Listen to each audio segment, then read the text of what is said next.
Good afternoon, Rebels. The past 2 years have been difficult ones for our Roncalli family. We've lost 2 students to suicide. We've had many others experience high levels of stress, anxiety, depression, and even suicidal thoughts themselves. Stress, depression, and anxiety impacts people in many different ways. Some of these impacts include changes in mood, inattentiveness to schoolwork, a lack of focus and inability to be attentive, poor sleeping and/or poor eating patterns, violent or reckless behavior, and even suicidal thoughts. It's important to know that some stress and anxiety is very normal. It's a part of everyday life. Sometimes it comes and goes depending upon our workload or things that are going on in our lives. However, sometimes we feel it all the time and do not know how to work through it. Sometimes it begins to feel overwhelming and like it's never going to get better. Today will be a first step in introducing a new mental health awareness program. Today we're going to talk with you about what we call signals that can help you to determine if you or someone you care about is in need of assistance. It's designed to help you know what warning signals are, when you should get help, and where to seek that help. Your teacher will now pull up the signals overhead so that you can follow along with the portion of the presentation.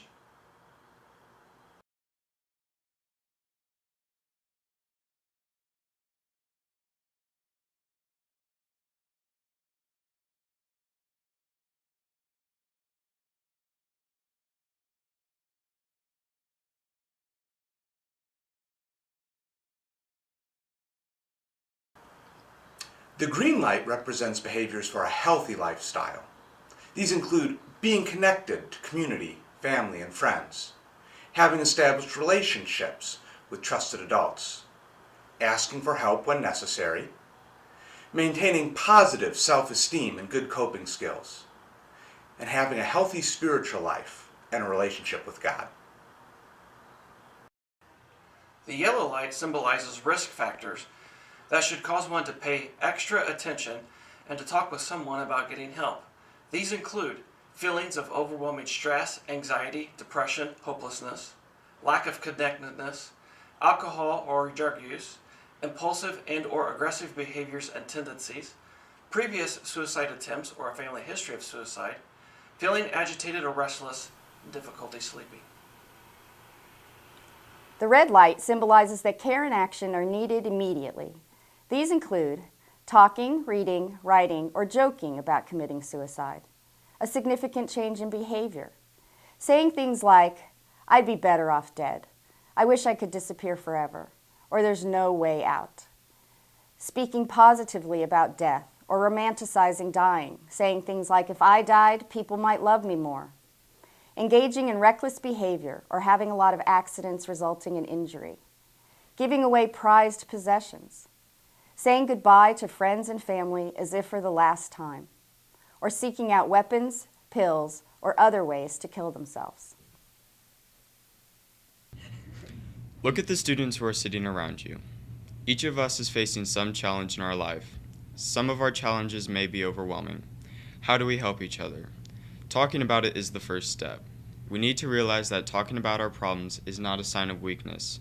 We should not feel embarrassed. We should not think of ourselves as a burden to others. Sharing our insecurities and problems, however, involves trust and faith. That sharing allows us to be Christ for each other. Many of us are much more comfortable talking to our friends than talking to an adult. We often know our friends' problems before parents, teachers, coaches, and other adults in our lives. In many situations, however, we can't offer that kind of help and support that our friends might need. Friends take care of each other, even when it's uncomfortable to do so.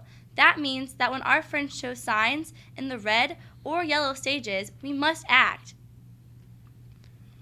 Often, however, we don't reveal our struggles through words. As a result, we must pay attention to each other. We must listen to each other. We must trust our instincts. When we read something, see something, overhear something that causes us concern, we must act. And the way we act is by telling an adult of our concerns. This is not ratting out your friend, and this is not betrayal. This is what a friend does. Every day at Roncalli, we see around us in writing and in action the 9 traits of Blessed Pope John XXIII, Angelo Roncalli, our namesake. We are called to live out those traits. We are called to be welcoming. We are called to be kind. We are called to be servants to each other. Starting today, as a Roncalli family, we can inspire change.